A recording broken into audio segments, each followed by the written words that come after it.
नमस्कार दोस्तों, आशा करती हूँ आप सब अपने घरों में होंगे और सुरक्षित होंगे। दोस्तों, मैं निकिता शर्मा आज बताने जा रही हूँ हमारे हिंदुस्तान के प्रधानमंत्री नरेंद्र दामोदर दास मोदी जी के बारे में। अब से पहले भी दोस्तों बहुत से प्रधानमंत्री रहे या यूँ कह दे कि राजनेता रहे, पर प्रधानमंत्री नरेंद्र मोदी जी जैसे कोई ना हुए। मैं बात करूँ इनके पॉपुलैरिटी की तो आज 5 साल के बच्चे को भी पता होगा कि मोदी कौन है। मैंने इतने वीडियोस देखे दोस्तों सोशल मीडिया पर जिसमें ना केवल यूथ एवं बच्चों की जुबान पर भी एक ही नाम था, मोदी। अब की बार मोदी सरकार, हर हर मोदी, घर घर मोदी जैसे बहुत से नारे सुनने को मिले। दोस्तों, अब बात करते हैं उनके प्रारंभिक जीवन की। नरेंद्र मोदी जी का जन्म 17 सितंबर 1950 में गुजरात के वडनगर में हुआ। इनकी माता का नाम हीराबेन मोदी और पिता का नाम दामोदर दास मूलचंद मोदी था। इनका जन्म मध्यम वर्गीय परिवार में हुआ था। मोदी जी का परिवार मोद घांची तेली समुदाय से है, जिसे भारत सरकार द्वारा अन्य पिछड़ा वर्ग में रखा जाता है। ये पूर्ण रूप से शाकाहारी है। इन्होंने किशोरावस्था में ही अपने भाई के साथ एक चाय की दुकान भी चलाई थी और अपनी स्कूली शिक्षा वडनगर में ही पूरी की थी। 1984 में गुजरात के विश्वविद्यालय से राजनीति विज्ञान में स्नातकोत्तर किया। अपने माता पिता की 6 संतानों में मोदी तीसरे बेटे थे। वे बचपन में ही रेलवे स्टेशन पर चाय बेचने में अपने पिता का हाथ बंटवाया करते थे। अपनी शिक्षा स्तर में मोदी औसत दर्जे के छात्र जरूर थे, लेकिन वाद विवाद, नाटक में काफ़ी रुचि रखते थे।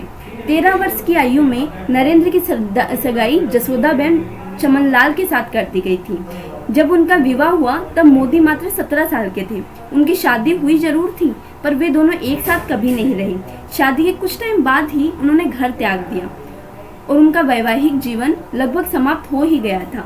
जब स्नातक के बाद मोदी ने अपना घर त्याग दिया था, 2 साल तक भारत भर में यात्रा की और कई धार्मिक केंद्रों का दौरा भी किया। फिर जब वे वापस 1970 में अपने घर गुजरात लौटे तो वहां से अहमदाबाद चले गए। 1971 में वो आरएसएस के लिए पूर्णकालिक कार्यकर्ता बने और 1975 में देश भर में आपातकाल की स्थिति के दौरान उन्हें कुछ समय के लिए छिपना भी पड़ा। 1985 में बीजेपी से जुड़े, फिर 2001 तक पार्टी पदानुक्रम के भीतर कई पदों पर कार्य किया, जहां से वे धीरे धीरे भाजपा में सचिव के पद पर पहुंचे। दोस्तों, अब बात करते हैं उनके गुजरात के कार्यकाल के बारे में। गुजरात में 2001 में भुज में जो भूकंप आया था, उसके बाद गुजरात के तत्कालीन मुख्यमंत्री केशुभाई पटेल के असफल स्वास्थ्य और खराब सार्वजनिक छवि के कारण नरेंद्र मोदी को 2001 में गुजरात को मुख्यमंत्री नियुक्त किया गया।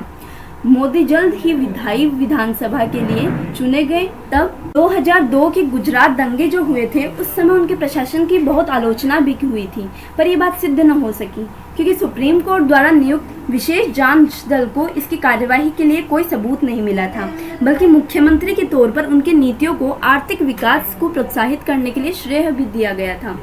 मोदी गुजरात राज्य के 14वें मुख्यमंत्री रहे। उनके काम की बेहद प्रशंसा होने की वजह से गुजरात की जनता ने इन्हें 4 बार 2001 से 2014 तक मुख्यमंत्री चुनकर रखा। दोस्तों, अब बात करते हैं उनके प्रधानमंत्री काल की शुरुआत की। मोदी के नेतृत्व में भारत की प्रमुख विपक्षी पार्टी भारतीय जनता पार्टी ने 2014 का लोकसभा का चुनाव लड़ा और 282 सीटें जीतकर शानदार जीत हासिल की।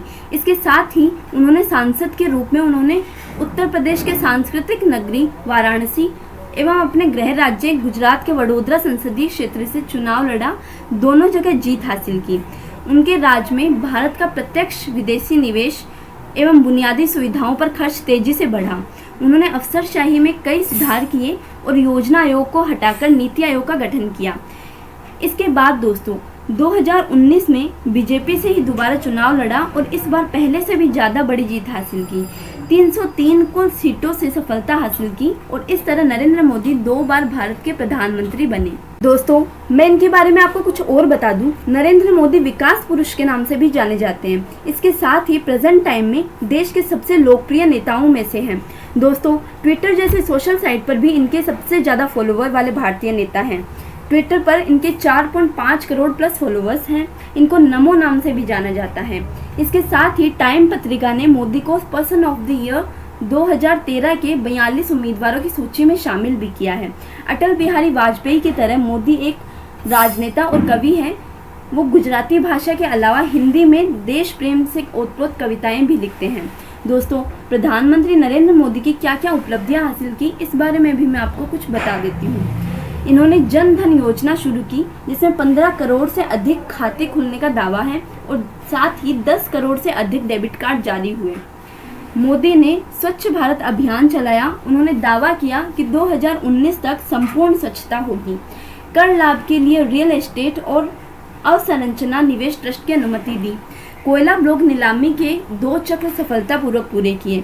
Make in India, digital Bharat, Kaushal Bharat की पहल की और रक्षा, इलेक्ट्रॉनिक्स और रोजगार सृजन पर भी जोर दिया। किसानों को लोन माफ किया। मोदी के काल में ट्रिपल तलाक पर रोक लगाई गई। मोदी द्वारा धारा 370 हटाई गई, जो कि एक ऐतिहासिक फैसला माना जाता है। मोदी ने अन्य देशों के साथ मित्रवत संधि की। दोस्तों, नरेंद्र मोदी हमारे भारत के प्रधानमंत्री हैं, तो बहुत से लोग इनके पक्ष में हैं तो काफ़ी सारे विरुद्ध में भी होंगे। जाहिर सी बात है, कोई भी अगर राजनीति से जुड़ा है तो उनके पक्ष विपक्ष दोनों की बातें होंगी। हमने अभी उनकी बहुत सी उपलब्धियों की बातें की है, तो हम उनके काल के उनकी नाकामियों को भी नज़रअंदाज नहीं कर सकते। उनकी कुछ नाकामियों पर भी प्रकाश डाल लें।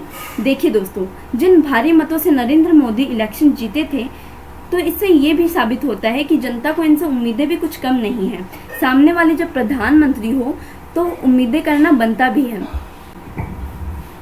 तो बात करते हैं अच्छे दिनों की। लोगों को उम्मीद थी कि उनके पास अधिक आय होगी, सुरक्षा व्यवस्था बेहतर होगी और नई नई सहूलियतें मिलेगी, पर हर मतदाता इसी उम्मीद से वोट देता है और उसे बाद में या तो कम से संतोष करना पड़ता है या फिर निराशा हाथ लगती है। फिर बात करें उनके गैर जरूरी मुद्दों पर अधिक समय लगाने की।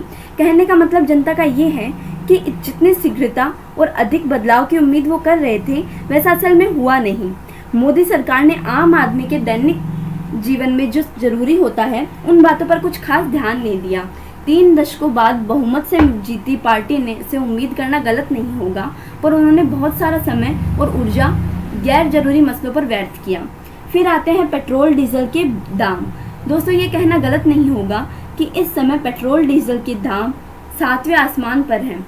सत्ता में आने से पहले मोदी ने वादा किया था कि कांग्रेस की सरकार से भी कम दाम में पेट्रोल डीजल होगा, पर जिस हिसाब से हम दाम बढ़ते देख रहे हैं, लगता है वो वादा केवल वादा ही था। जब अंतर्राष्ट्रीय बाजार में कच्चे तेल की कीमत इतनी कम है और बावजूद इसके भारत में तेल के दाम बढ़ते जा रहे हैं, ये हैरानी वाली बात है। इसके बाद काफ़ी रिसर्च और लोगों से जानने के बाद पता लगा कि मध्यम वर्ग मतलब मिडिल क्लास पर सरकार का कोई ज़्यादा ध्यान नहीं है। हमारे भारत में जहाँ सबसे ज़्यादा संख्या मिडिल क्लास लोगों की है, वहाँ सरकार से कोई खास फ़ायदा मिल नहीं पाया है। काले धन पर भी सरकार फैल हुई है। दोस्तों, अगर याद करें मोदी सरकार की सत्ता में आने से पहले के भाषण, तो उसमें एक भाषण ऐसा नहीं होता था जिसमें काले धन को खत्म करने का जिक्र ना होता था। उन्होंने काले धन को खत्म करने के लिए करेंसी भी चेंज की, पर हालत हम सबके सामने है। इससे अमीर वर्ग और अमीर होता जा रहा है और गरीब वर्ग को गरीब नाम से फ़ायदा मिल रहा है। पिस रहा है तो सिर्फ मिडिल क्लास। इसके अलावा सरकार को ये नहीं पता कि विदेशों में भारत का कितना काला धन है और कब आएगा। ये सबसे बड़ी नाकामी हम मान सकते हैं। दोस्तों, मैंने अभी आपको उनकी नाकामियों के बारे में बताया, पर इससे ये सिद्ध नहीं होता है कि उनकी उपलब्धियां कम हैं। तो चलो अब बात करते हैं उनके सम्मान की। तो मोदी जी को अप्रैल 2016 में सऊदी अरब से रॉयल कोर्ट में प्रतिष्ठित पुरस्कार से सम्मानित किया गया, जहां उन्होंने द्विपक्षीय, क्षेत्रीय, अंतर्राष्ट्रीय मुद्दों पर व्यापक बातचीत की। फिर 4 जून 2016 में मोदी जी को अफगानिस्तान के सर्वोच्च नागरिक सम्मान से सम्मानित किया गया। फरवरी 2018 में फिलिस्तीन के साथ संबंधों को बढ़ावा देने के लिए grand collar of the state of फिलिस्तीन से सम्मानित किया गया। सितंबर 2018 को पर्यावरण पुरस्कार चैंपियंस ऑफ अर्थ अवार्ड से नवाजा गया।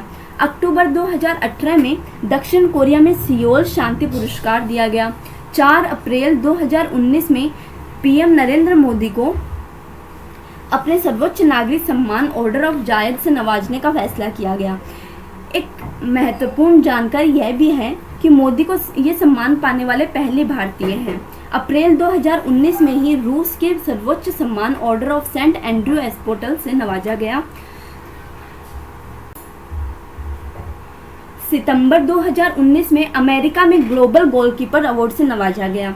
इसके साथ ही Modi ji Indian radio programme मन की बात को भी होस्ट करते हैं, जो कि all India radio, DD national, DD news पर प्रसारित होता है। 3 अक्टूबर 2014 में इनका पहला प्रसारण हुआ। अब तक 65 एपिसोड इसके हो चुके हैं। आज की बायोग्राफी यहीं खत्म होती है। आई होप आपको ये अच्छी लगी होगी। आप भी चाहते हैं अपने किसी पसंदीदा पर्सनालिटी की बायोग्राफी, तो कमेंट सेक्शन में बता सकते हैं। अब मैं निकिता शर्मा इजाजत चाहती हूँ और नमस्कार दोस्तों, आशा करती